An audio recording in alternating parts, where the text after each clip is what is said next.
This conference will now be recorded.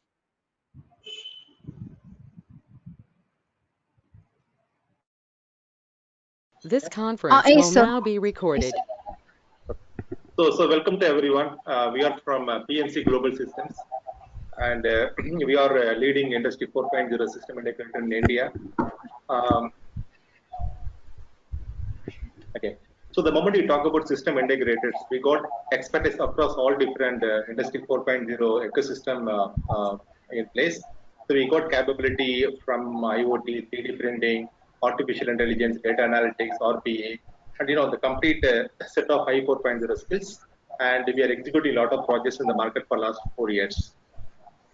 And these are a couple of clients from outside.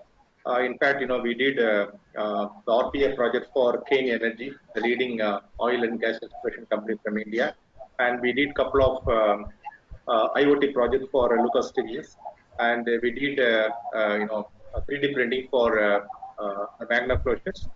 So BHEL, we did a large senior management Industry 4.0 workshop from Tiruchirappalli. So these are a couple of the clients, not the the complete list of clients from our side. At the moment we talk about our company, as I told, we are into Industry 4.0, and we divide our activities into four different categories. And if we talk about I 4.0 product development, and we are developing a combination of IoT, cloud, and machine learning solution to measure close to 20 parameters from operation and maintenance function. Okay, what happens, the moment you talk about Industry 4.0, always people are thinking that it is meant for big companies. We want to break the myth. Yeah.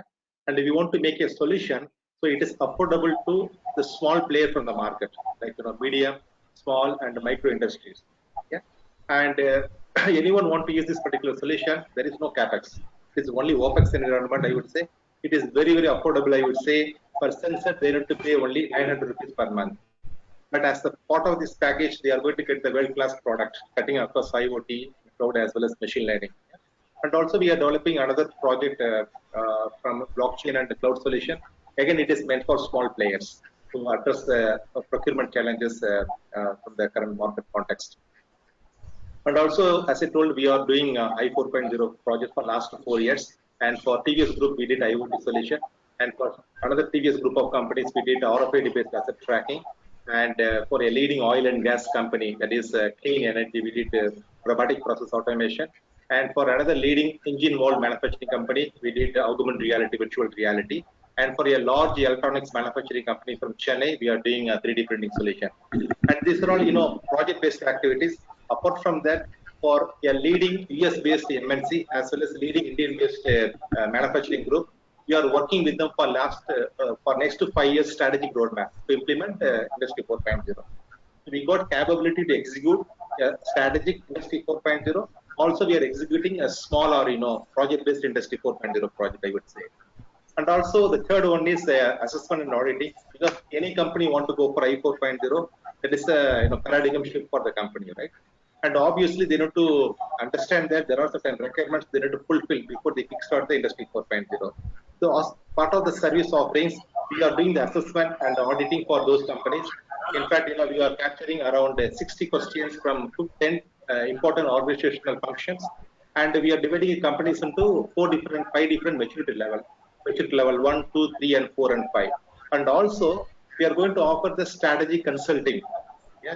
For example, there is a client, they want to move from maturity level 2 to 3. What they supposed to do? We are offering end-to-end consulting service to them. Yeah. And finally, we want to give more importance.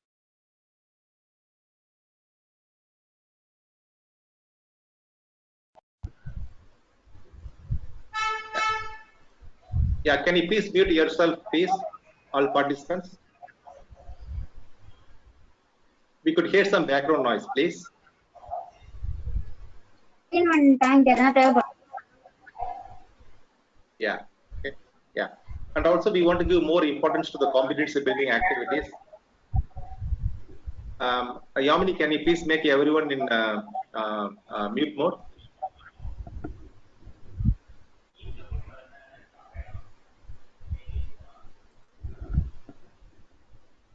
Yeah. Giri, yeah. if I can mute all, right? Right, please. Yeah, you go ahead and talk. Yeah. So we want to give more importance to this Prakash, competency building. Prakash,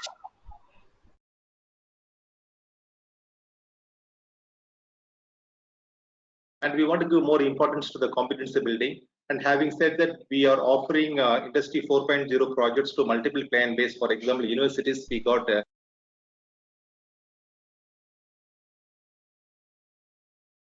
and okay, and we are offering elective course for autonomous institutions from India. And also for colleges, they are really worrying about providing employment opportunity for the aspiring students and the graduates, and also for working professionals. In fact, for colleges and working professionals, I'm going to talk about another model next slide. And also we are offering a lot of I4.0 programs to the corporates from India, as well as faculty development programs for higher education institutions from India and foreign countries. Yeah, these are all our different Industry 4.0 activities from our side. As I told, we are serious I4.0 player from India. Yeah, and I will take another 1 minute. And this is we call as T model. Yeah, I think this is the first time you are hearing about this T model for Industry 4.0 competency building from India. And having said that, as part of this model, all students supposed to go through 9 different components from I4.0. Yeah, but 10 sessions for artificial intelligence, 10 sessions for IoT, 10 sessions for RPA. Having said that, it is naturally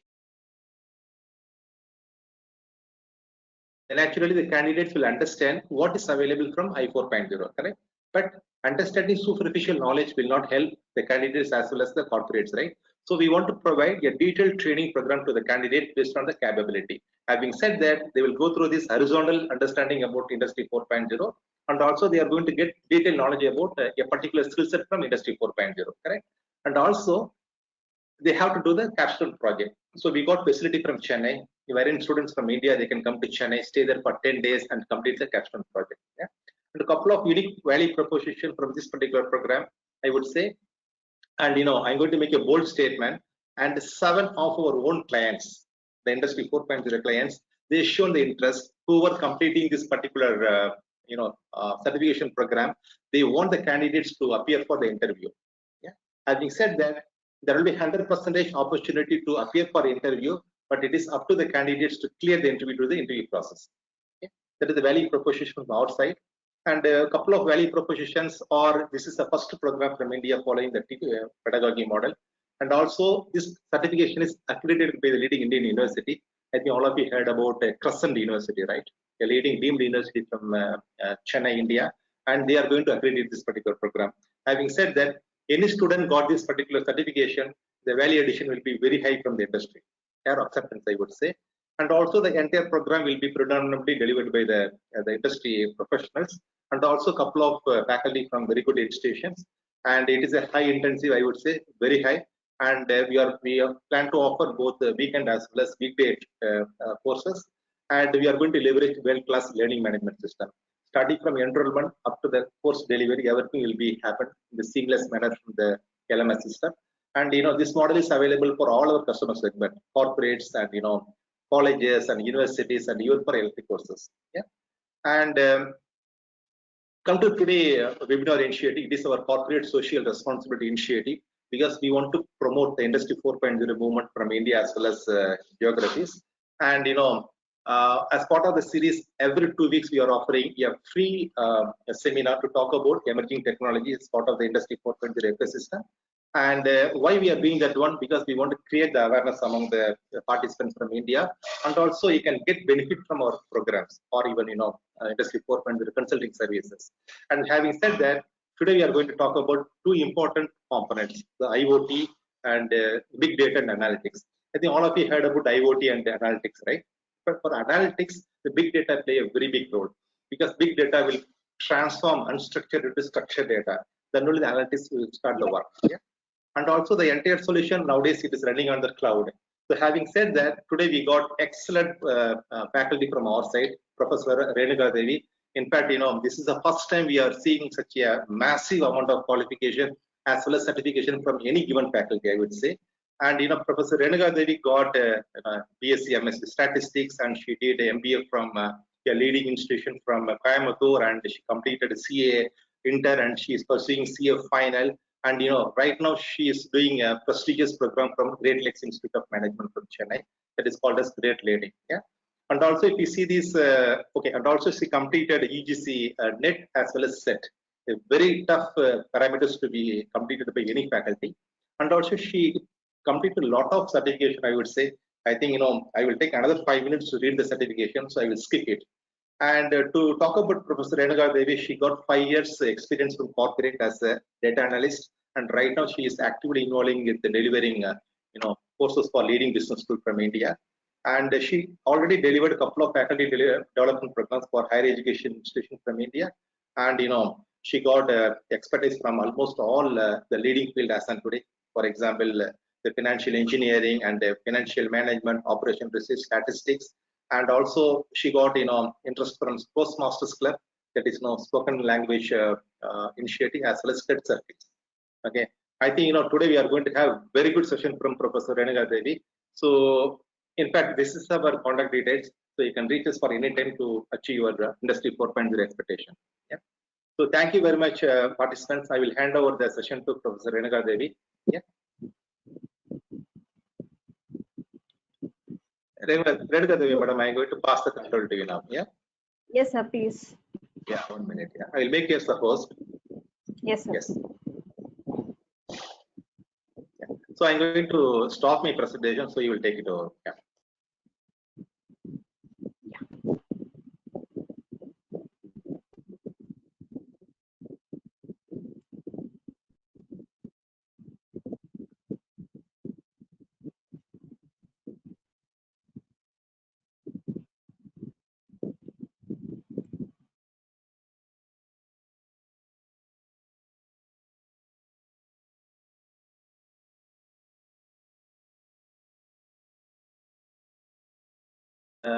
Renuka Devi, madam, you can make yourself as unmute mode.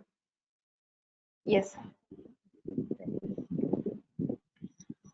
Good evening, one and all present on this virtual forum. I take this opportunity to thank all the panel members there who has given me this opportunity to share the knowledge with a heterogeneous group that I see here. Before I start, I would congratulate you that you have taken your time to be here to attend this course. As Alagiri sir said, if you have seen my profile, I am not a technical person. I am an arts and science student. I have completed my statistics graduation only. But if today I can talk about big data and cloud, anybody from any background, even without any programming knowledge or have not been working with any technology so far, can easily adopt to this technology. Because now the technology is available everywhere and at very low cost.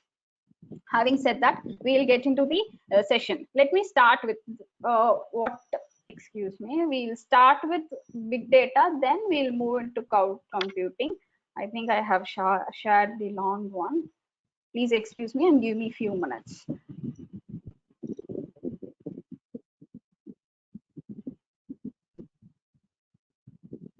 Yeah. So we'll start with big data. What is big data? If you are here, I understand that you are influenced by this buzzword big data. Actually, big data is not at all a technical term. The term big data is given to the traditional data that is already there just because of the increasing size. Take an individual, yourself. Earlier, you had only your PC where you store all your data. Later, when you started increasing, collecting several data, you shifted to pen drive, which is of maximum 16 GB. Later, when data started growing, you started taking photographs, you started recording music, you started recording videos. Your pen drive was not enough and you shifted to a external hard disk. And now even external hard disk of 1 terabyte is not enough for an individual as such. Now we are moving into cloud. Of course, every individual, not only the manufacturing company, not a pharmaceutical company, not a marketing company, even an individual is using the cloud that you use as your Google Drive. You're shifting all your data files into Google Drive. Of course, every individual is using a cloud technology, and the data what you have is a big data. Why it is termed as big data? As I said, it was earlier GB, that means gigabytes and terabytes. Now data has become zettabytes and petabytes. Zettabytes, if you want to say, it is 10 power 21 bytes. Think the massive amount of data that you have today. So I have planned my agenda like this. We'll have the closer look at different types of data that we come across today, and we'll have a brief introduction towards big data. We'll understand several technologies that is used. It is not big data actually. Hadoop and MapReduce is what is dealing with big data. And other than MapReduce and Hadoop, big data ecosystem is having several tools and technologies. We'll have a short overview of that. And then we'll move on to cloud, and there we'll share some case studies and use cases where big data and cloud are used integratedly. And I'll try to share a video where Rolls-Royce, how it is exploiting big data and cloud. And I'll show a small demo on how you can use AWS as an individual to exploit this big data and cloud technology. Why big data? As I said, the data is not growing in a linear fashion. It is going in an exponential fashion. So when you want to deal with such data, what is dealing with the data? Dealing with the data is when you collect the data, all the data what you have. So when a movie is introduced, when a teaser is posted in a YouTube, you get n number of Facebook comments, n number of tweets. Why do they give a teaser before the movie is? They want to understand what the customer is feeling, what the viewer is feeling towards the movie. From that, they understand the sentiments of the viewers, and they try to improve the presentation of the movie. So we need to analyze the data. Whatever the data you have to analyze it. So in order to analyze, that is what we call as deal with the data. So when you want to deal with such a big data, then we need a specified technology to work upon. Who is using this technology? Yes, of course, as individual, I myself use it. If I want to buy a computer, I will not just walk into a showroom and buy a system. I will go and analyze several websites. I see what are all the different types of brands available. What is the recent updations in the laptop? So which company is giving me better offer? All those things you do. So you do several data collection from different sources, you analyze it, and then come to a conclusion. When as an individual we do such a big analysis, even for buying a mobile phone and laptops, think of the companies like banking, healthcare, engineering, energy companies, the technology as such, and consumer technology and manufacturing company. How much amount of data from different sources flow into their system, and they need to analyze that to attain the competitive advantage, because today the market is a very matured market. Take any sector, all the sector is now attaining its maturity stage. So when it attains maturity stage, they have several competitors. To attain competitive advantage, they have to exploit this big data using several technologies to on the top of the table. So if I want to study something, even before you take up the course, you need to understand what is the future of that. According to US Bureau of Labor Statistics, big data alone will fetch 11.5 million jobs by 2026. So big data, it, as the name says, even the employment prospect is very high. There are several roles that you can take up based on the specialization you have. You need not be a programming person, but if you have good knowledge in the domain, and if you can analyze the data using some statistics, then you can become a big data analyst. If you know how to present the data better using a graphic technology, you can become a visualization expert. If you are good in programming, then you can become a big data engineer. So there are several prospects that you have when you learn big data technology and cloud computing. So these are the big data roles that has been identified and which is fetching, as I said, so much million job opportunities in future. So if you are good in statistics, if you are good in mathematics, and if you can analyze the data, then you can become a big data analyst. You can develop a big data technology. You can become a big data architect and engineer. If you are good in analyzing and if you have domain knowledge, you can become a business intelligence engineer or business analytics specialist. If, as I said, data visualization development. So with the knowledge what you have, if you learn little more technology, you can exploit any of these roles and you can take up the upcoming roles in the market. Before getting into big data, first we should know what are the different types of data that we come across. Earlier, when the billing system was made online, it was a very structured data. Whatever the billing is entered upon, it is saved into an Excel file, a spreadsheet file.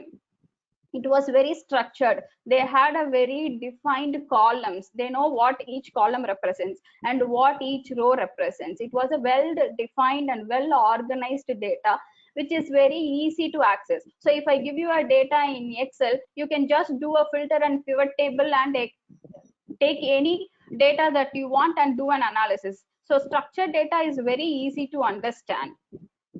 But because of this Internet of Things development and social media development, the data that flow in today is unstructured. Even the tweets that we put today is a data for a company.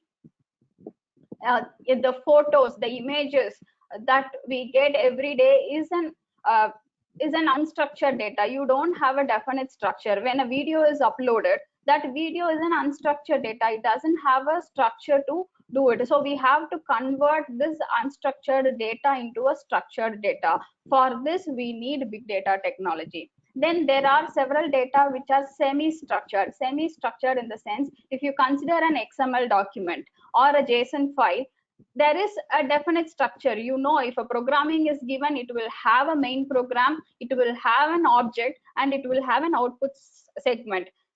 In that way, it is structured. But what happens inside is an unstructured data. So even to deal with that thing, we need a big data. So when this only 10 or 15% of the data that we deal today is structured, all other data is either unstructured or semi-structured.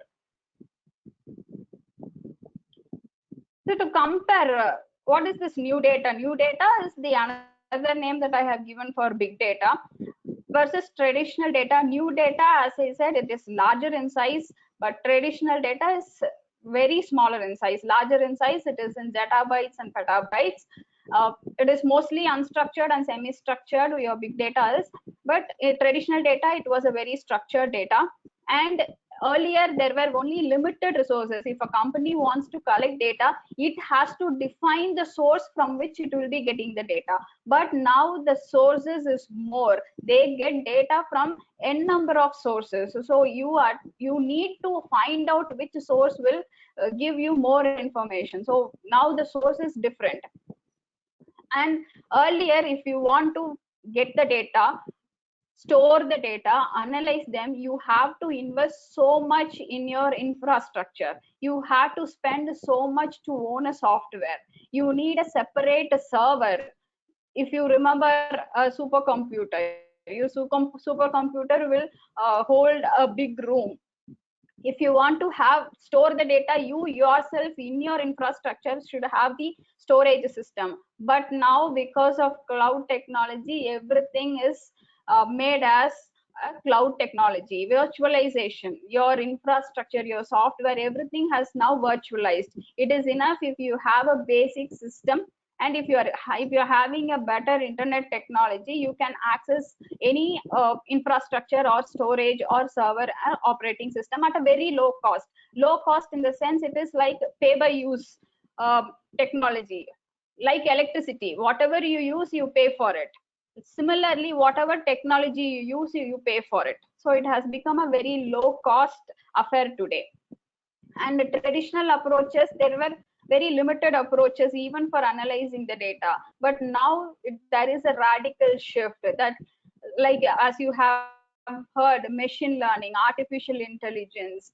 Now when you have n number of data, you can train the data again and again to get a better model. You can test the data, you can validate the data and come to a better model that will help you to predict your future.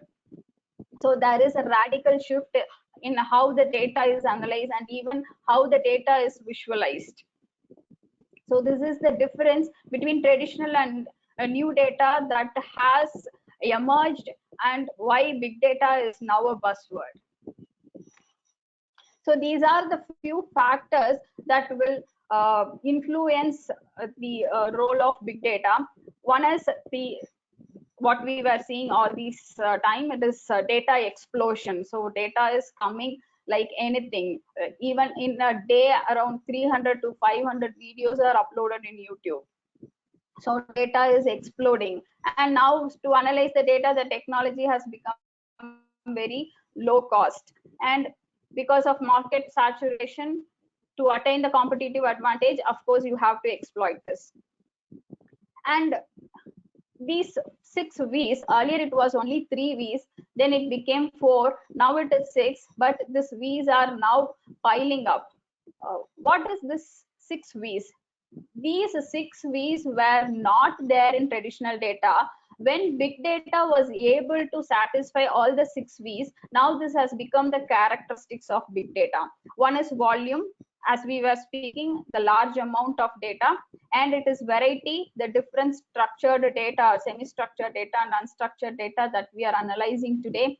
The speed in which data is generated. So you need a place, you need the capacity to observe all the data and store them, retrieve them and analyze them. And veracity, whether the data, from the degree of trustworthiness the data you're getting, and the value, the cost you spend for collecting the data, analyzing the data, and from which what profit you are able to make is what you call it as a value. So the value that big data gives you, and the variability is the ways in which the big data can be used and formatted. So how in a different places for different decision making, how you make use of this V's. And of course the other V's are like visualization. Now just through visualization, we call that as exploratory data analysis and data analytics.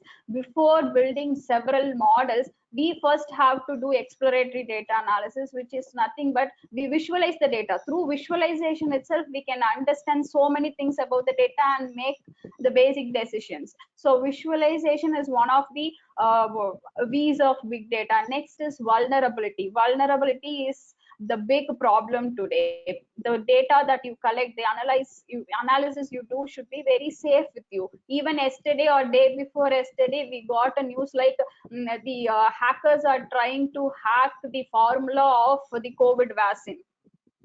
Right? So the data that you store should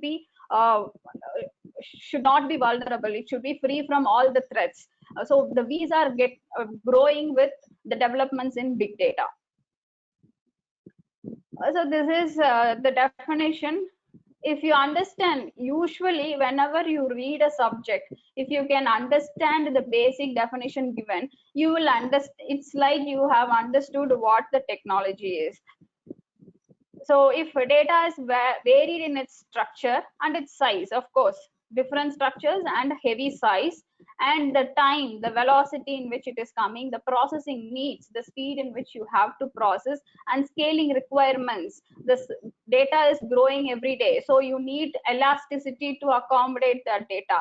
Having expanded to such an extent that single computing system, the PC that you hold in your home, on your desktop, is unable to meet those demands, then the data is called big data. So when these characteristics are met, then you call that as a big data. So these are the several sources from which we get the big data, like social data, all the Facebook comments, the tweets, the link. From the tweets, the people are trying to understand the sentiment of the investor, the sentiment of their customers, the sentiment of the voters, the politicians, all the IAS officer. Most of the politicians are having Twitter account. From the whatever the post they put, the people tweet on it. From that, they will understand the sentiments of their voters. From that, they will develop their strategy for their elections. If you have heard, in the previous election, it was the exploitation of the technology that Trump was able to win the election.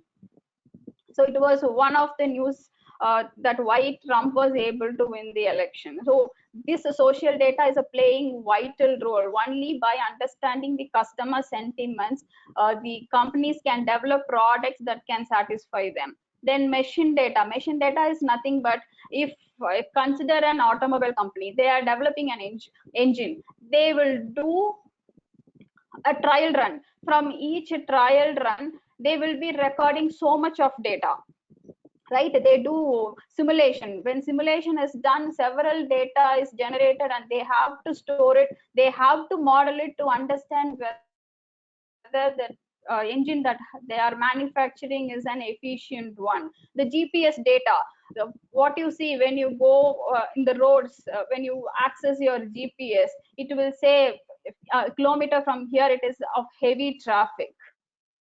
Okay, even recently I saw a video. A person he switched on his GPS system, was having around 100 to 200 mobile phones hanging on a hanging in his vehicle. He was traveling over a bridge. Then it said that the bridge is heavily trafficked.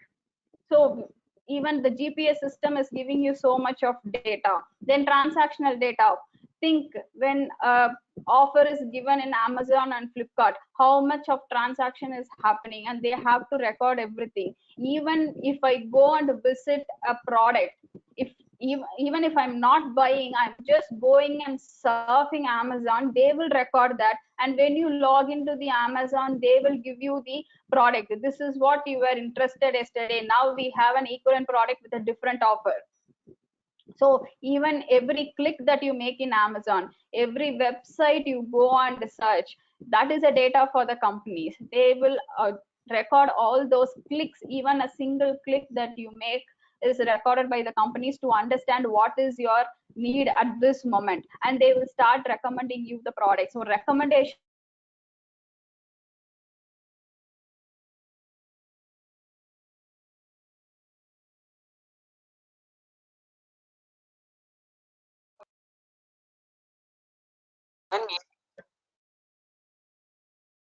Renuka Devi, madam, we couldn't hear your voice. Can you please make yourself unmute?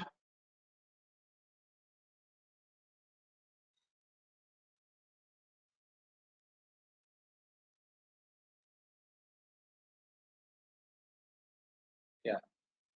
Renuka Devi, madam, we couldn't hear your voice.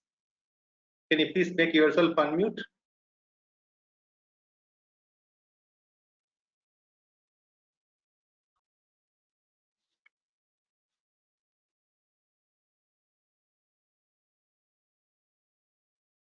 Renuka Devi, madam, are you there?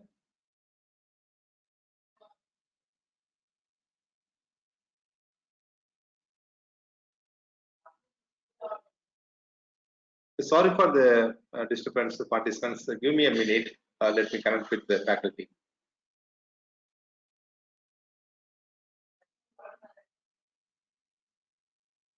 I think there is some audio issue. We will resolve within a few minutes.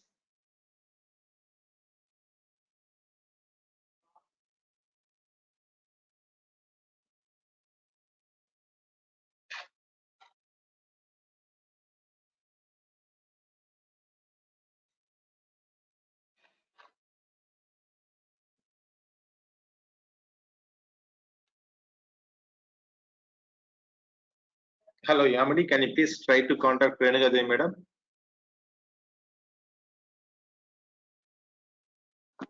She's connecting, sir. She's connecting, so Sure, just okay. a minute. Yeah. Sure.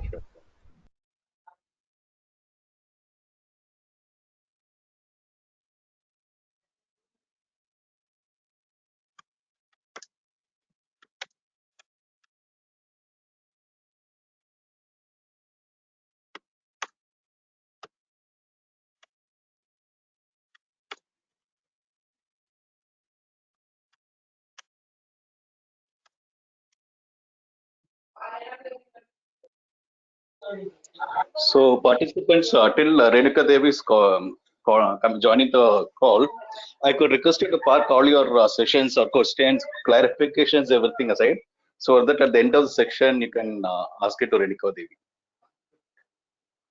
I think she connected now. Okay.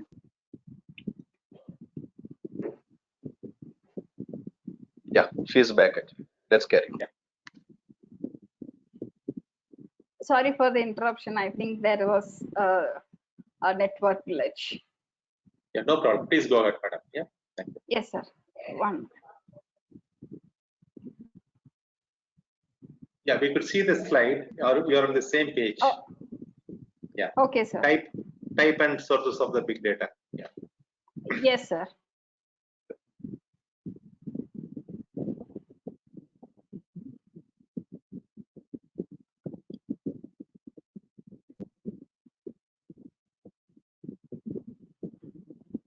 Sir, I couldn't share my screen. I think the permission has to be given again. I'll give the permission to you, madam. Just a minute, yeah? Yes, sir. Yeah, please, sir.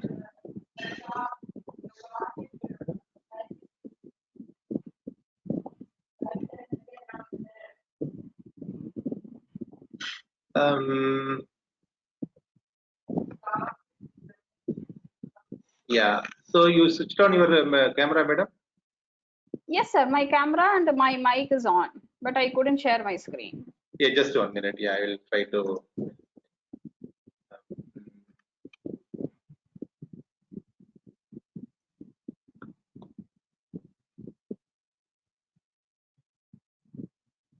Yeah, Yamini, madam, can you please try to give access to madam?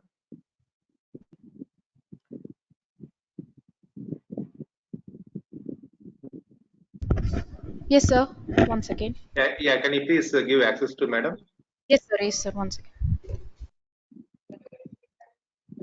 Okay. Yes, madam. I made enable. Yeah. Yes, sir. Sure.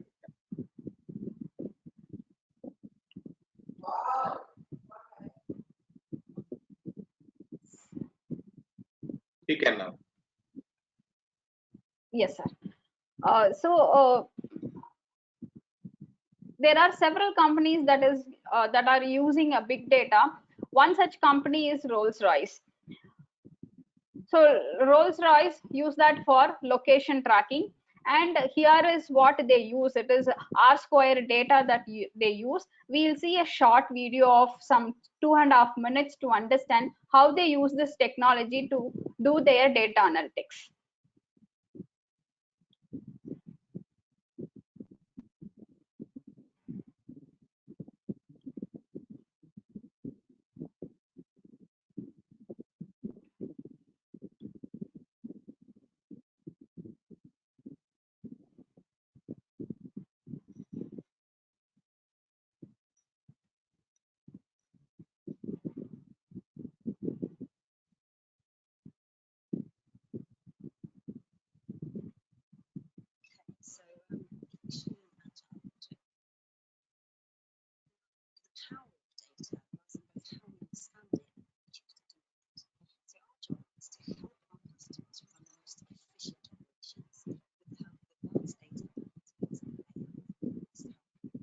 Can you please increase the volume, madam? We're continuously streaming data from different sources, from the engine, environment, routes, travel times, and recording various conditions throughout the journey with automatic detection of anomalies. So all this information is then combined with other data?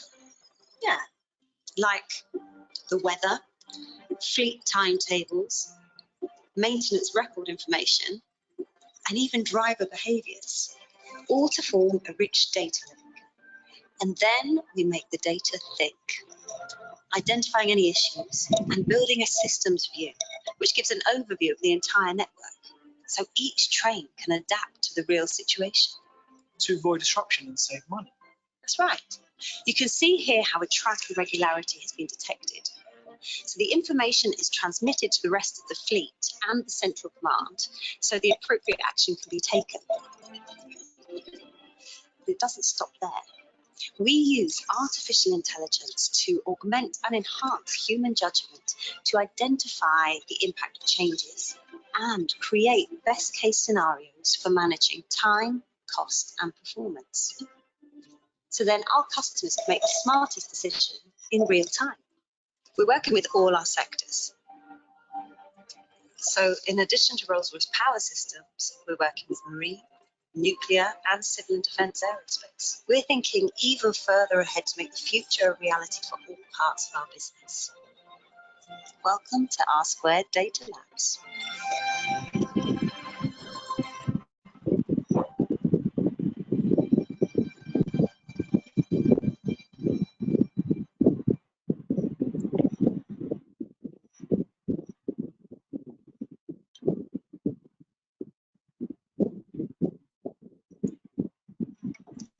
So that's a very simple example. How do they? It is also the exploitation of your Internet of Things. You have to collect several devices. Internet of Things is nothing but connecting several devices, and from several devices you get the data and you analyze it. So here in Rolls-Royce, they wanted to understand when their logistic is moving from one place to another place. They want to understand every single thing, the temperature in which it is going, the track condition, even they wanted to use augmented reality to understand the person's sentiments. So Rolls-Royce is using R Square. They use Internet of Things, they use big data, they use cloud technology to be on the top of the table. So this is what Chief Scientific Officer of Rolls-Royce is telling. We have huge clusters of high power computing which are used in the design process. We generate tens of terabytes of data on each simulation of one of our jet engines. As I said, when they are manufacturing a jet engine and they are doing a simulation to check its power, then they will be, through that simulation, they will be generating tens of terabytes of data. So we have to use some pretty sophisticated computing techniques to look into the massive data set and visualize. So visualization comes first. Before developing a model, visualization itself will give you ample amount of information whether that particular product that we have designed is good or bad. So visualizing big data is just as important as the technique we use for manipulating it. So as manipulating, even visualization plays a vital role. So from visualization is the first step.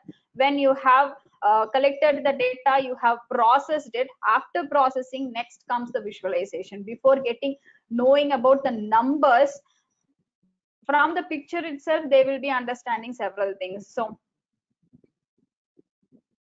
in precision medicine nowadays, the medical transcription, what they do, they collect all the data from the patients. They will be recording what was for which problem they came in and what was the prescription given to them, what is their health condition, and they keep a track of it so that they can give precision medicines. And we, even while manufacturing, the biopharmaceutical companies, before coming to the final product, they want to understand what are all. So COVID-19 vaccine, as you understand, they are trying to develop, several countries are fighting to develop COVID-19 vaccine.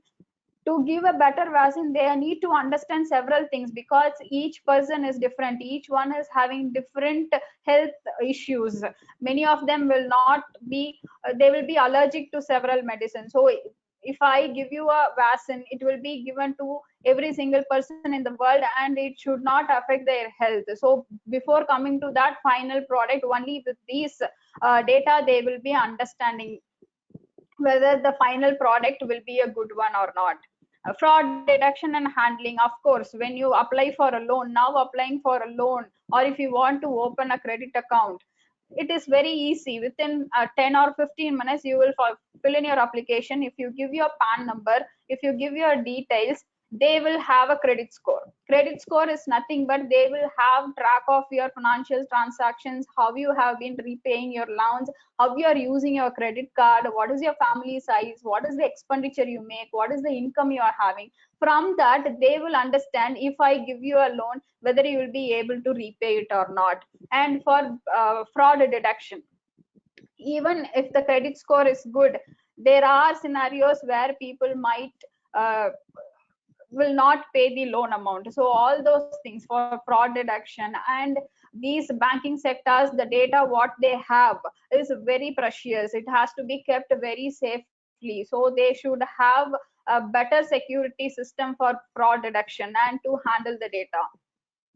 Next is for advertising. As I said, every click of you, what you do on a website is recorded. If I start searching for I faced a scenario. I was talking like, I do not know. I'm studying big data, but when I see my mail or my Facebook or my LinkedIn profile, everyone is studying big data. Then what?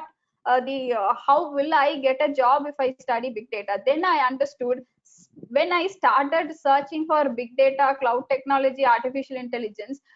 System started throwing information only related to that.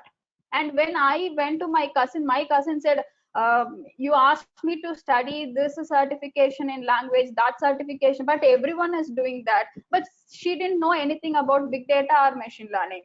That is what this advertising is doing. So whatever you search for, the product you are interested in, the sentiment of you, what's your need today, that they will understand from every click that you do, and they will advertise specifically for a particular individual. So they know better than what your parents know about you. They will know what is your wish, what you are trying to buy in future after 5 years or 6 years. The companies will know better than your parents. That is from the data that you give to them. Entertainment and media, of course, when you see in a year, a similar kind of movies will start coming. All the movies will have the same moral. That is because when they understood from the tweets that you put, from the Facebook comments, and from the chats that you share with your friends, they understood if I give a movie of this type, they will the movie will run well. And even in Netflix, if you start seeing one movie, if you start seeing a detective movie, then the next day it will start listing down all the movies, saying that this movie is 94% appropriate of what you have seen yesterday, this is 60% similar to what you have seen yesterday. So that is what this entertainment and media is doing from your activity, from the data you give to them. So let us get introduced to some of the technologies that is used to do analysis or to store the data or process the big data. The first and foremost, whenever you speak about big data, you have to hear about Hadoop. So according to Forbes, these are the top 10 big data technologies that will fetch you average salary of, say, for MapReduce is used to process the data stored through HDFS of Hadoop. So it will give an average salary of $115,000 approximately. Then come pick.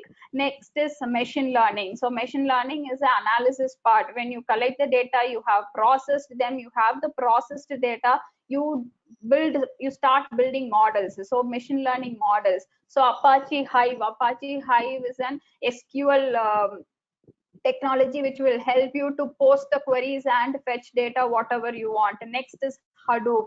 Hadoop is the place where you store the data, the technology that is used to store the data using distributed file system and parallel file system. Then of course big data as a whole, data science. So these are the few big data technologies that will fetch you so much of salary. So this is the Hadoop ecosystem. If we start speaking, big data is an ocean. As petabytes and zettabytes, of course, you cannot exploit all the big data technologies 1.5 hours. We'll try to see what are all the technologies that frequently used technologies and most demanded technologies. In that, first comes HDFS and MapReduce. Yarn is the second version of MapReduce, and HBase and Hive. These are the tools, elements in the sense, when you have the data, you need to collect them, store them, process them, and you need to post the queries and fetch data. Once the data is fetched, then you have to do machine learning techniques and artificial techniques using the tools like PickScoop, Zookeeper, Flume, and Oozie. So this is the Hadoop ecosystem. If you want to be a big data engineer or architect, you should have some both vertical and horizontal knowledge of all these technologies. So what is Hadoop? Hadoop is high availability distributed object oriented platform. It was developed by Apache. It is an open source software, so anybody can go and access. There are some amount of free utilization available, and there is also pay on use basis. As I said, if you read this definition and understand what is happening, then you will understand Hadoop. Since we have very less time, I will give this to you. You can read it little later. This is what is available in the Hadoop website itself. So here comes the main the framework of Hadoop. Hadoop uses HDFS, which is Hadoop distributed file system, which uses a distributed file system to store the data, and MapReduce, it will use parallel processing. There is a difference, distributed system and parallel processing. Distributed system is the data that is stored is distributed in different nodes. In parallel processing, MapReduce will parallelly process the data. Okay, so these are the frameworks of Hadoop. We'll understand that using a story. See, if there is a software manager, and presently he is having 4 projects. What we usually do when we have 4 employees, we give one project to each one of them, and we will ask them to work. But the scenario will not be the same. All the 4 will not be available 24/7, 365 days. What happens one day, this employee 4 who has been assigned project D says that I'm not well, I'm going on a long leave, I'll not be back for next 1 or 2 months. Now what happens? Whenever a project is given, there is a timeline. You have to complete the project and you have to submit it. But if a person is not there to do the project, then because of this one project, the whole the project, if these 4 projects are the parts of a big project, then you cannot give the final results. So now what happens, this software manager, he is a very intelligent person. He looks into all the 3 and he analyzes that employee 1 is working better. He is going to the employee 1 and says, hi, you are working so wonderfully on the project and I think you are on time. Congrats for you. Then this employee 1 is thinking, why this person is coming suddenly and telling me all these things. And then lately he says, you know, this employee 4 is working on project D, he is going on a leave. Since you are on time and you will be completing your project little earlier, can you take up this project D? But this project person, employee 1, thinks, no, I'm on track and I'm doing good with the project A. If I take project D, my work will get hanged out. So he cannot as such give that project D to project A. Now he is framing a strategy intelligently. What he does is, whenever he is allocating a project, he will allocate one main project to each employee and he will ask each one of them to hold another project in a backlog.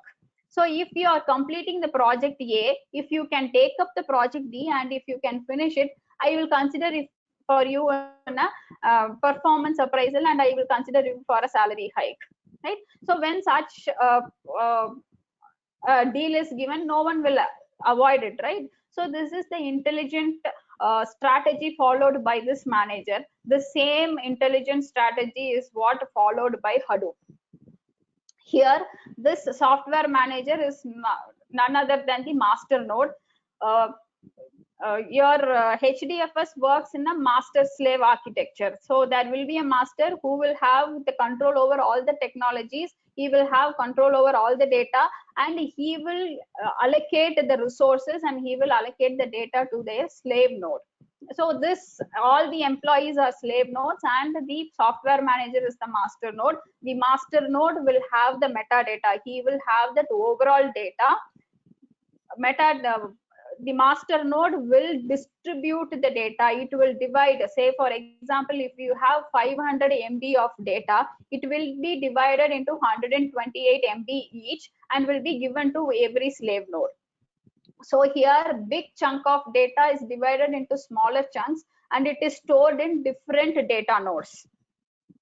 So this same master slave technology is what is used by HDFS, Hadoop Distributed File System. Here a single file is distributed by the master node to the slave node in small chunks.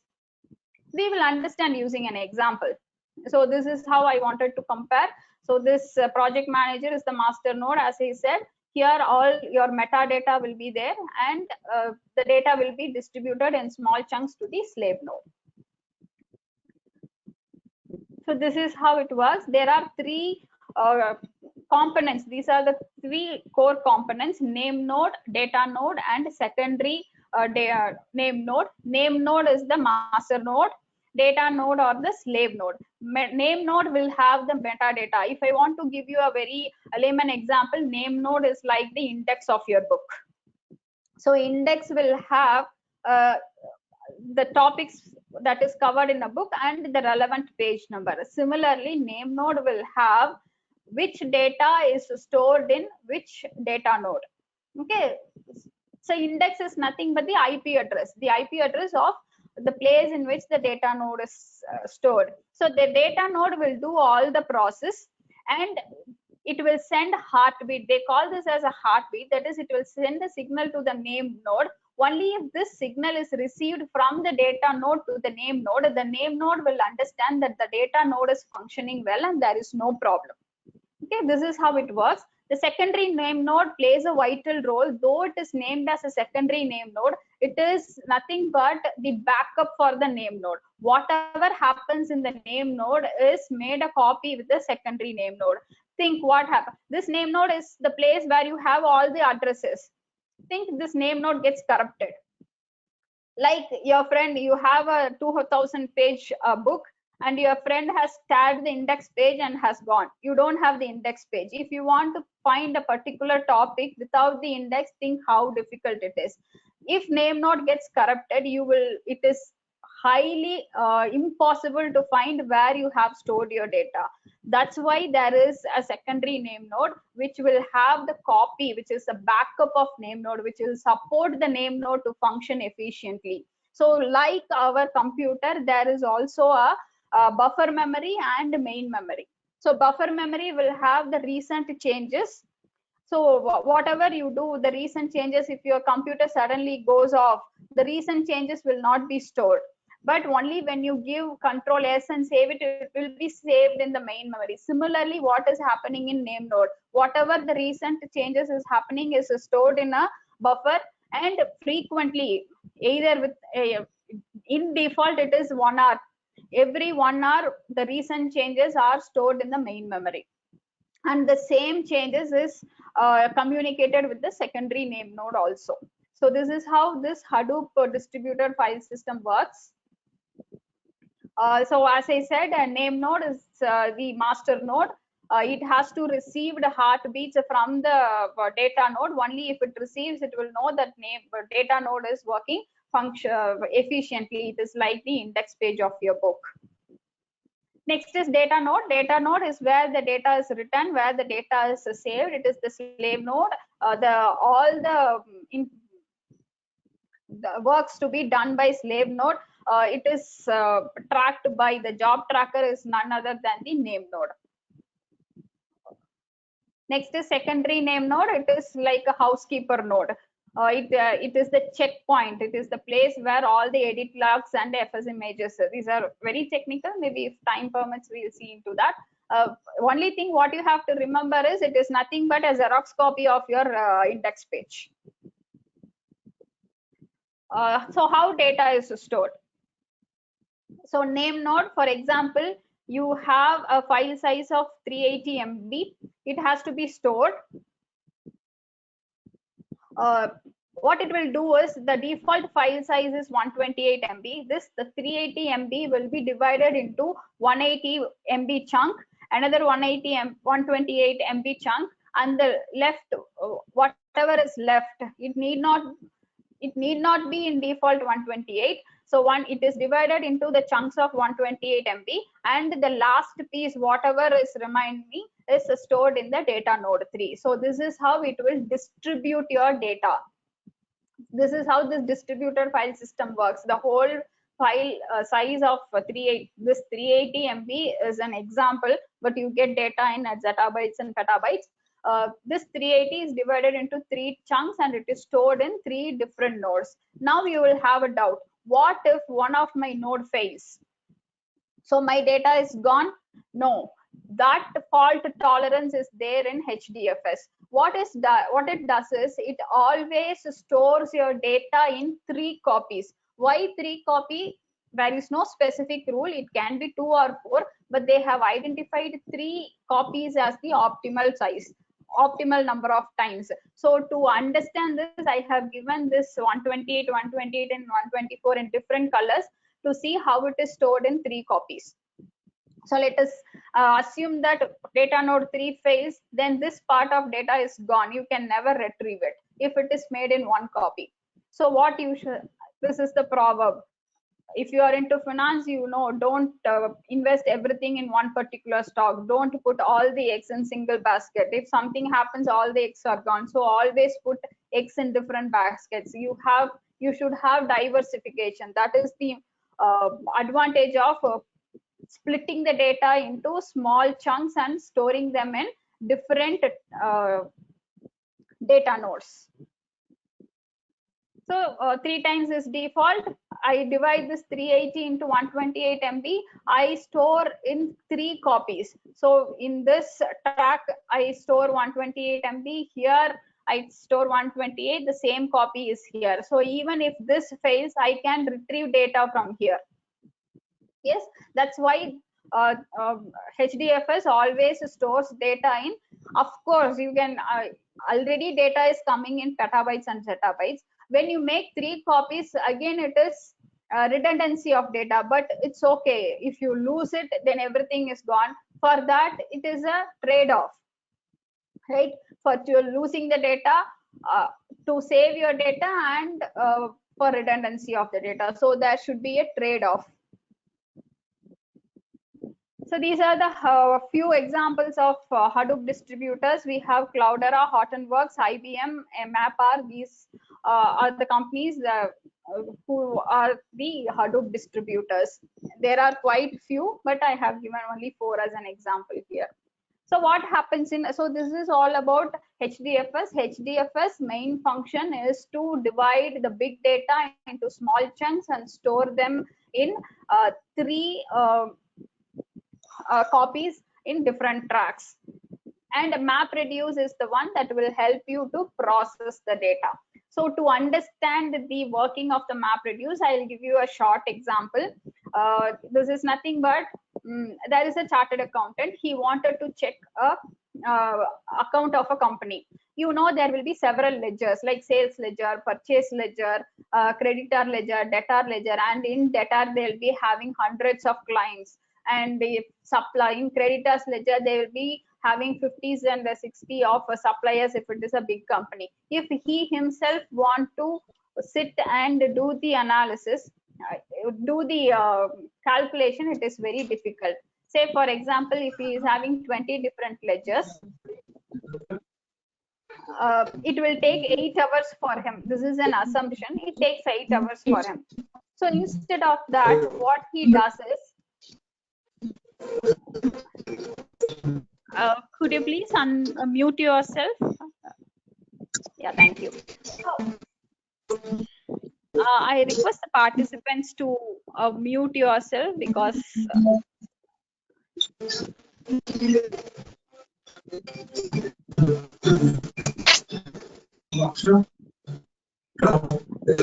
is, I think,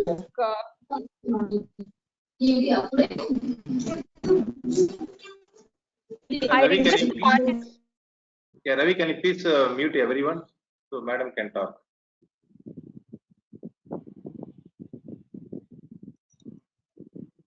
yeah, thank you so much, sir. So the best strategy is divide the 20 ledgers into 5 ledgers, give it to his article assistant, ask them to do the calculation and give the report, and he can sit and consolidate the report. So each one of them will take 2 hours, so totally it will be taking only 2 hours, and for him to consolidate it will take only 1 hour. Instead of spending 8 hours, he can spend only 3 hours to do it if he can ask his employees to parallelly process them. So this is what is happening, you parallelly process the data. As I said, everyone will be parallelly processing and giving the reports in 2 hours. He will sit and consolidate it for an hour, and it will take only 3 hours. So parallel processing is the key here. Hadoop MapReduce. You can wonder why this elephant. Nowadays, people name their, even Python is a language. Why it is named Python? There is no big reason. Similarly, Hadoop, why he's having this elephant is the person who developed this Hadoop, his child always used to have an elephant toy with him. That's why he has given this logo for his Hadoop. So no big, it's not because big data, so it is elephant there. No such reasons here. Okay, so MapReduce is an algorithmic approach. It provides way to derive large amount of data. It breaks them into smaller chunks. So he will divide 20 ledgers into 5 each ledgers. So similarly, big data is divided into smaller chunks, and all the chunks are processed parallelly, and the aggregated result is processed. So it is reduced. So we will map the smaller chunks, analyze it, we'll reduce the consolidated report. So this is MapReduce process. Mapping is nothing but breaking them into smaller chunks, process each smaller chunks, and it will create a key value format. I have a very interesting example to make you understand this. And the output is reduced to give the aggregate outcome. So we'll have an interesting example to understand this. So you would have all heard about this, Mary had a little lamp, little lamp. So I just want to count how many times each word has been repeated here. This is a very famous example in MapReduce, word count example. I want to count how many times each word has been repeated. So my input is nothing but the first 6 lines of this rhymes. What the MapReduce will do is it will split your 6 lines into 2 lines each. So first 2 lines, second 2 lines, and third 2 lines. This is called splitting the input. Now it is split. In mapping, what it will do is it will do a key pair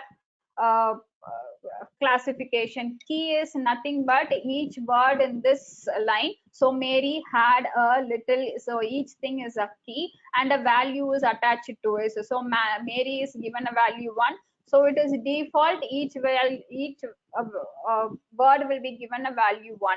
So same happens in all the 3 chunks. Then a shuffling happens. Shuffling is nothing but each key is taken and its corresponding value is listed. So for each key, they will consolidate all the 3 outputs and it will list down all the values. And in reducing, so this is called mapping. Creating a key value pair is a mapping. After shuffling, what they do is they consolidate it. So this key, how many number of ones are there, it is counted and it is given 5. So this is nothing but I have 20 ledgers, I divide them into 5 ledgers, each one is being processed separately and each one is giving the report. The same is what is happening in reduce, and after reducing the result is given in key value. So Mary is given 5 times. So this is the consolidated. This is separate report. This is consolidated report. This is what is happening. MapReduce is, this is a very simple example, very basic example. But think of a big data, how mapping is happening and reducing is happening. So this is how MapReduce is working to parallelly process the big chunk of data and give you the result. So there are 3 components in MapReduce. One is driver class. If you are good into programming, you know that if it is a Java programming, you have a main program, right? So driver class is nothing but like Java's main. Map class is where you do a mapping, where you produce the key value pairs, and reduce is the place where you do the where it combines the key value pairs and gives the aggregated output. So if you want to see the coding of this simple program, I have stored it. I'm not sure whether it will open. We'll check. Yeah, I'll show you. It is a 3-page long code. See here. So it is a 3-page long code. So to run this code, it will take time. If the file gets bigger, then to run this code, it takes ample amount of time. So there comes this yarn. So in MapReduce, you have you have only the resource manager, that resource master node and slave node kind of thing. The master node has to give all the resources, and it has to give the job also. It has to by itself do two things. It has to allocate the resources, and it has to give the task to its slave. But this will take so much of time. There is latency. Then came the second version of MapReduce, which is nothing but yarn. Here what they did is they separated this resource allocation and the processing separately, so that the work happens very easily. So there is a resource manager and there is a node manager. Node manager will have control over this app master and container. So this is very technical, just to understand, since MapReduce will take so much of time and it has to do both the work. To separate the work, then came the yarn. So this is one. So we have seen so far 3 technologies. One is HDFS, one is MapReduce, and another is yarn, the second version of MapReduce. Then this is Hive.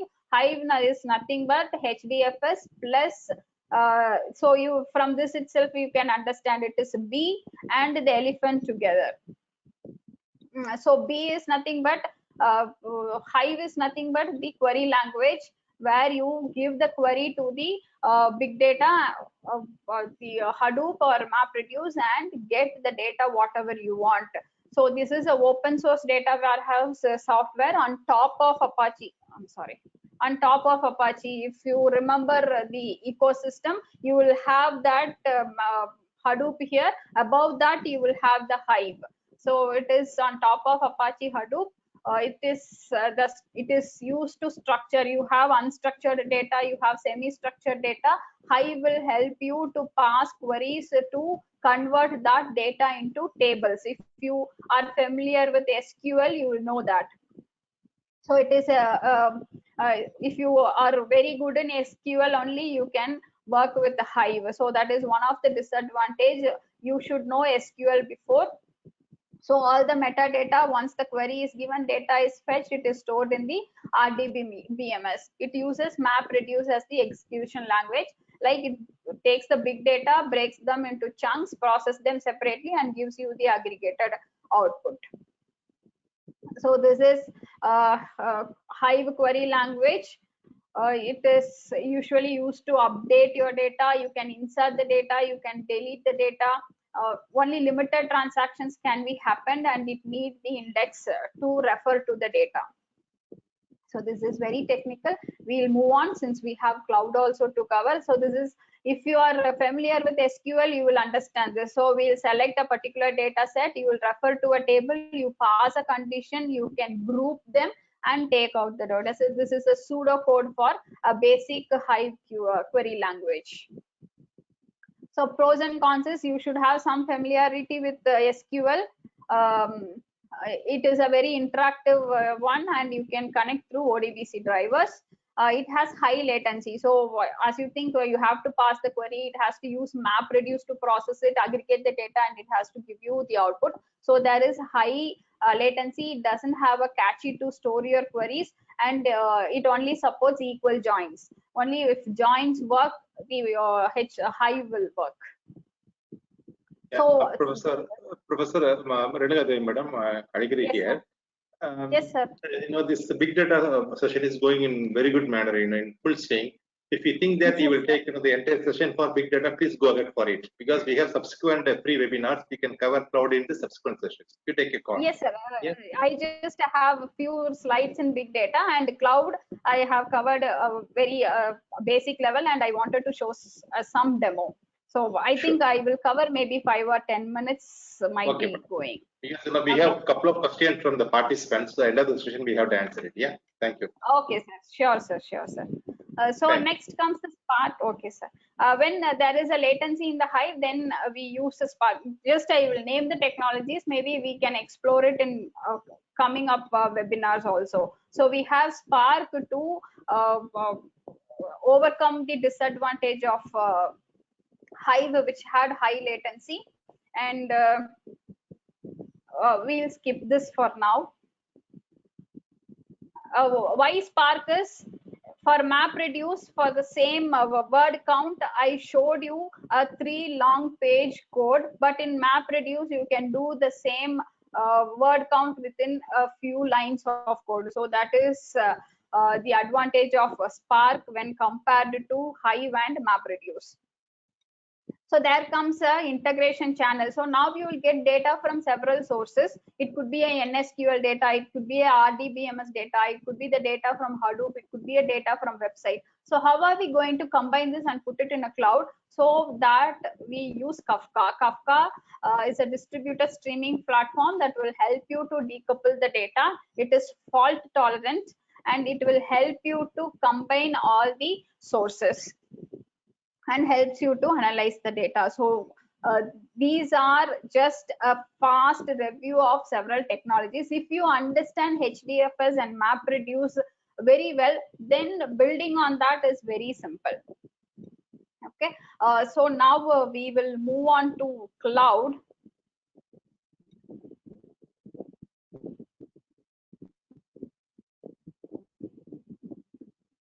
So cloud. So we'll see what are the attributes of the cloud and why cloud is necessary, and we'll see some service models and deployment models. What is virtualization in cloud? Without virtualization, there is no cloud. Who are the cloud providers? And I'll show you how to log into AWS, Amazon Web Service, and you can use the free tier to you can explore several things there. Just I'll tell you how to log in and what are all the things available there. Maybe later you can go and explore it. So the origin is right from it started from grid computing. Grid computing is kind of intranet. Then it came to utility computing, where service is given in pay by use basis. Then came the software as a service, where you nowadays cannot own a software. You can only subscribe to a software and use it. Then came the next generation is the cloud computing. Now, not only the software, even the platform and infrastructure has been given through the cloud. So you need not spend so much money in establishing a big infrastructure with big servers and storing spaces and spending money for people to maintain that. Everything is done in cloud today. So this is the definition given by NIST. Cloud computing is a model for enabling ubiquitous, convenient, on-demand network access to a shared pool of configurable computing resources. So it is a shared pool. Here we share the resources with other people also. In public cloud, it is shared. In private cloud, few is shared, and the community will have. In private cloud, they will have a cloud technology only where that enterprise is using that cloud and sharing the resources. And you have hybrid cloud kind, and you have community cloud. Everywhere the resources are shared, that can be rapidly provisioned and released. So why we need to rapidly provision and release is, if I have now my demand for storing data is high, the data is flowing in, I need so much of storage space. Later, after 2 months, so what I do is I buy several storage capacity. I spend so much of money. After few days, the flowing of data stops, and there are several storage places that is not utilized. So what happens? It is an idle resource. Whatever money you have invested is gone waste. So you, through cloud, the elasticity is there. Based on your requirement, you can use them. When it is not required, you can hand it over them. So that is called rapid provisioning and release with the minimal management effort. So when everything is managed by the cloud providers, and it is just you need to manage minimal things based on what type of service you are getting from them, or service provider interaction. So why do we need a cloud is, for example, earlier, if you want to host a website, if I want to have a website of myself, I need a separate server for that. I need several softwares to build it. And what happens if the traffic increases? There are many subscriptions to my website. I have to increase my server. As I said, later date, if the subscription goes down, there are several servers that I have purchased is left idle. So these are the disadvantages of I myself purchasing the server, the infrastructure, the storage capacity, the software, the security service. If I myself have to have such an infrastructure, it is very difficult. High cost is involved, more space is occupied, and I have to employ so many people to maintain that. So to avoid all these difficulties, to overcome this advantage, there came the concept called cloud, where everything is given through virtualization.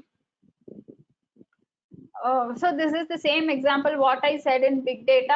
As an individual, we have several files stored, we have several musics recorded, we have the podcast being recorded. Nowadays, books are available as e-books. So everything you need to store in a particular system, which became difficult.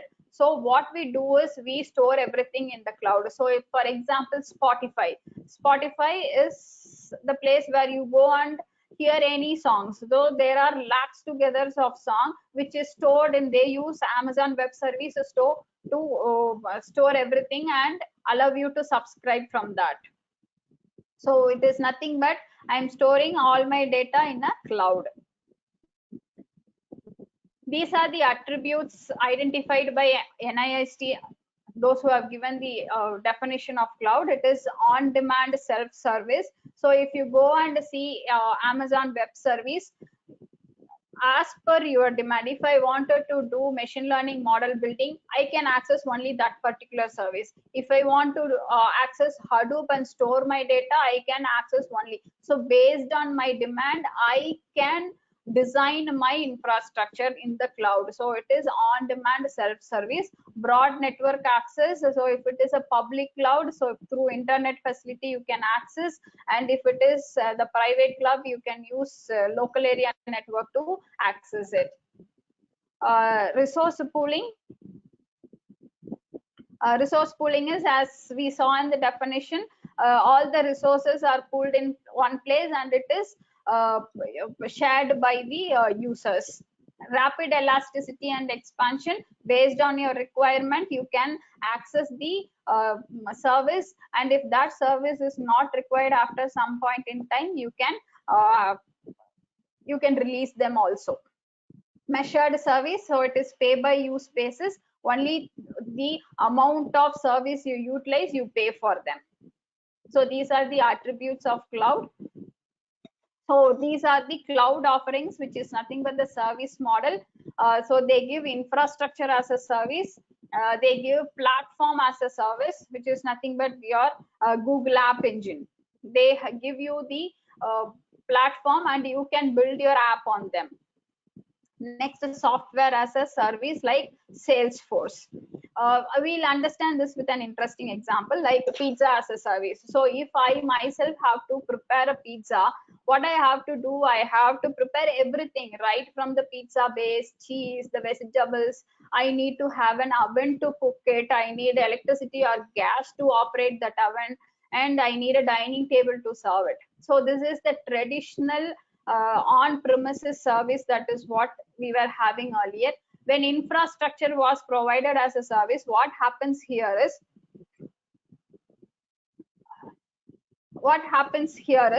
excuse me, So it is enough if I have the pizza dough. It is enough if I have an oven to cook it, a gas and dining table. I will buy the pizza dough, sauce and all the toppings ready-madely available. I assemble them and cook it.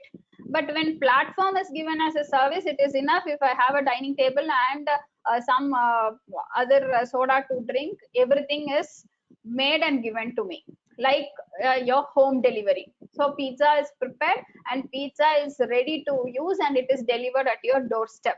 When software as a service is given, it is like going out to a pizza center and having a pizza. You need not have anything. It is enough if you go there, they will serve you pizza and you can eat it. The same concept can be carried over here.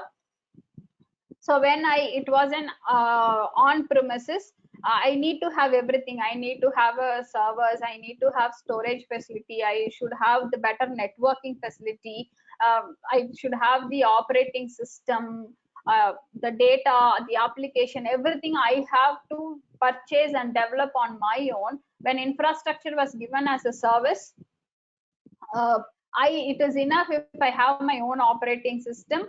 I should have my data and my application to do it. But other things, the servers, storage, and networking is through which virtualization is given to you. You can access this. You need not own a server on your own or a storage facility.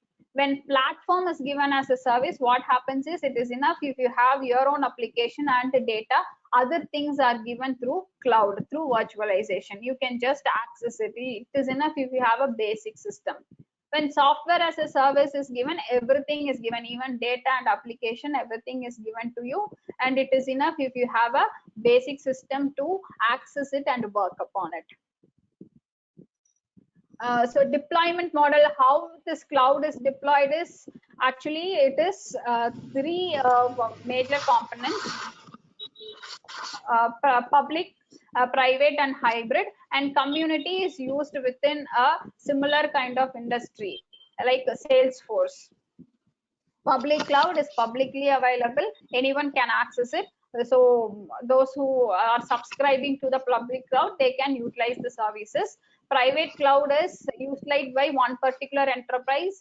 They will have the access only to the private cloud, like NASA. Like they have their own private cloud because most of the data are very secured data. Hybrid cloud is this combination of public and private cloud. Whatever can be given, whatever can be stored, or whatever can be accessed publicly, it is given to public cloud, and which is the sensitive data is stored in the private cloud. So this is the deployment model. So without virtualization, there is no cloud computing. Virtualization is nothing but, see, I have a Windows Server system. If I want to do HDFS or MapReduce, I need Unix or Ubuntu. In Windows, I cannot do it. So I need to buy another system. I need to install Ubuntu or Linux operating system. It is very difficult. So you cannot have a single system for different operating system and application. So I need to do virtualization in which there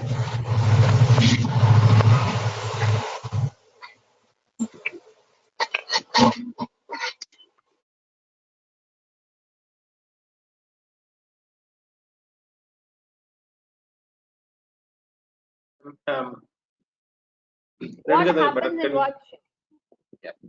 Yes, sir. Madam, small update. We are reaching the time limit. We got a couple of questions from the participants. Probably you can wind up by next few minutes, madam. Yeah. Yes, sir. Yes, sir. So I'll show a small demo in just I will open my AWS and show you what is available there, and you can explore it little later. So let me open my. So I'll take just 2 minutes to show this. Okay. Okay. So I have my own account. So this is similar to how you log into a Netflix or Facebook. You have to create your own account, and if the account is created, you will get a confirmation mail. From that you can log in. So let me sign into my console and show you what is there.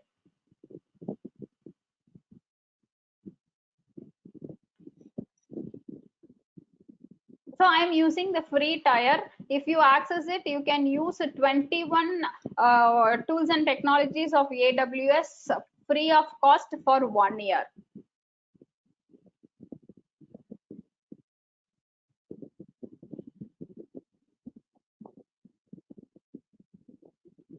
So similar to how you log into any of your Facebook, Twitter, LinkedIn kind of, you have an user ID and password, you can log into it. Once you log in, you will go to the dashboard. So this is the dashboard. If you see the services, you will see the number of services given by AWS. So in spite of having Google, who's providing you the cloud service, IBM is providing you the cloud service, but AWS is having more than 200 of services given to you at a very cheap cost with high security. So you can see, you can even do Hadoop and MapReduce here. You can do analytics, any kind of analytics here. So all data analytics, model building can be done under this. So you can go, and this EC2 is the place where we do Hadoop. You can create a name node and a data node to store your data. So this is the EC2 database. You can see here I have created 4 instances. So I have 1 data node and 1 name node and 3 data node. I have 1 key value pair to log into it. So this is the AWS software. You by yourself, it is free for 12 months. You can go access it and explore, and you can understand what happens here. So that's all from my side. Maybe I can take a couple of questions. Yeah, thank you very much. Excellent session, outstanding. Thank you very much, Professor Renuka Devi Madam. And we got a couple of questions. One question Yes, from sir. Mr. Raja Chandrasekharan is saying that what if the error comes from the internet connection? How the data will be stored, and what about the security features of my data? He's asking about the internet connection. Yeah. Yes, sir. So internet connection, as I said, in HDFS, every 1 hour, whatever is there in the buffer memory is stored in the main memory. You can even change this 1 hour into, if you are if you are not sure about your internet connection, you can even decrease the time or increase the time. So it is there. And based on the security, there is a myth that if the data is stored in the public cloud, it is available to everyone. No such thing. If you go to this AWS, you can understand, if I create even a open source thing, there is a security group. So whenever you create a data node and name node, simultaneously a security services is also provided by AWS, where your data is very safe. You need not worry about it. Of course, there are hackers, there are intelligent hackers who can hack into any system. In spite of all those disadvantages, we need to have some hope and start working on that.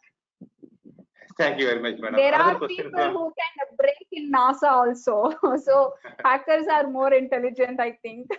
Absolutely, madam. Absolutely. Thank you. There is one more question from same gentleman, Raja Chandrasekharan. He's asking, nowadays, a lot of fake news coming in the social networks like Facebook, WhatsApp. What actions will take to prevent this news? Because people more confused with which is real, which is fake. Yes.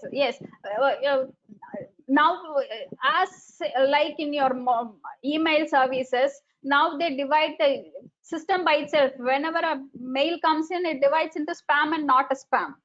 Right? That is a model developed. So model is evolving every day. It is evolving. Even I have lost some money buying something through a wrong website. But you have to analyze before doing something or before believing something. You buy as a person, as an individual, to be safer on the site. Of course, the people, the service providers are developing models to keep you safe from that. Whenever, even if you have a true caller, if a spam is coming, it will indicate you it is a spam. right? Right. So if you access a wrong website, if you from the HTTP itself, you can understand whether it is a safer site to go or it is not a safer site to go. So we should have some understanding about that. Thank you very much, madam. There is one more question from Marutish Babu. Do we need Yes, to sir. learn all the tools of big data? Is programming knowledge required to learn big data? As I said, I am from an arts and science background. I'm not very good in programming. If you take Python is an open source. So if I want to do an analysis, if I go and Google search, if I want to do correlation analysis, go search how to do correlation and analysis is an open source. There are so many bloggers, they will give you every code. And as I said, big data has several roles. Each role has a specific talent required. If you are good in programming, you can pick up a job. If you are good in analysis, you can pick being a data analyst. So you need not be a core programmer. Based on the role you take up and based on the qualification you have, you can pick up the roles. Fantastic, madam. Yeah. The next question from Harita Rajkumar. If possible, can you please show us HDFS and MapReduce in Hadoop portal? Okay. Hadoop portal. So I thought this is in AWS. If you log into AWS, as I show you, you have EC2 dashboard. In this Right. EC2 dashboard, if you want to see the instances, you can do Hadoop in AWS itself. You can create data node and name node and do it. So you can go and explore it. Okay, thank you, madam. There is a question from Mr. Charlie Thomas. Good evening, team. Yes, sir. Ethical exploitation of big data. Let me repeat, ethical exploration or exploitation of big data. Where would we stand in future? Yes, of course, whatever you take, there is some ethics to be followed. Okay. So as an individual, we ourselves have to have some ethics when doing big data exploration. As the previous person asked for, there are so many data coming in, how to understand which is fake and which is not fake. Of course, there are several ethical breaches. It will happen, it will increase in future also, but all the service providers are taking initiatives to keep their service receivers safe from that ethical breaches. Thank you, madam. There is a question from Mr. Bharat. Any role available for a business function consultant in big data? Business intelligence is there. So if you are good in your domain, and if you can understand how this data works, you can get everything is outsourced now. Now you have the data. Being a business analyst, what you do is you can outsource the data, ask them to analyze, get the results, and being good in domain knowledge, you can give consultancy services. Okay, thank you. And we got excellent feedback from the participant, like well done, wonderful, really appreciating. Yeah, there is a question from Mr. Pradeep. Hello, ma'am. Do we require statistical knowledge as mandatory for a big data analytics?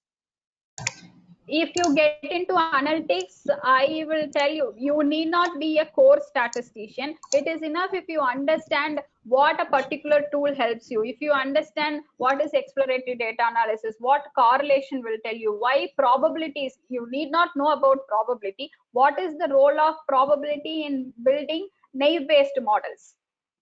Okay. So it is enough if you understand the concept and if you know to interpret the data. So that is enough. You need not worry about the calculation. Everything a system will give you. Yeah. And there is question from Roy Neha. Hello, please explain how this gets relevant within the Industry 4.0 certification. Yeah, probably I can answer this question, madam. Is it okay? Yes, yeah. So we are talking about please. industry. We are talking about Industry 4.0 certification from Feature Connect. Yeah. Our idea is when we go to the industry clients, they want to start some kind of Industry 4.0 project. Yeah. So all the industry people are expecting the candidates with a full understanding about Industry 4.0 ecosystem. Having said that, they have to understand what is AI, what is big data, what is cyber security, right? And also they are expecting candidates to have detailed knowledge about a particular technological component. For example, cyber security or big data. Yeah. Having said that, Okay, if any candidate want to become successful in the industry, they have to understand the whole perspective about the industry 4.0 ecosystem, and also gain knowledge about the particular skill set within the ecosystem. Yeah, that's why we are offering this T model course to everyone from India. Raina, is it okay?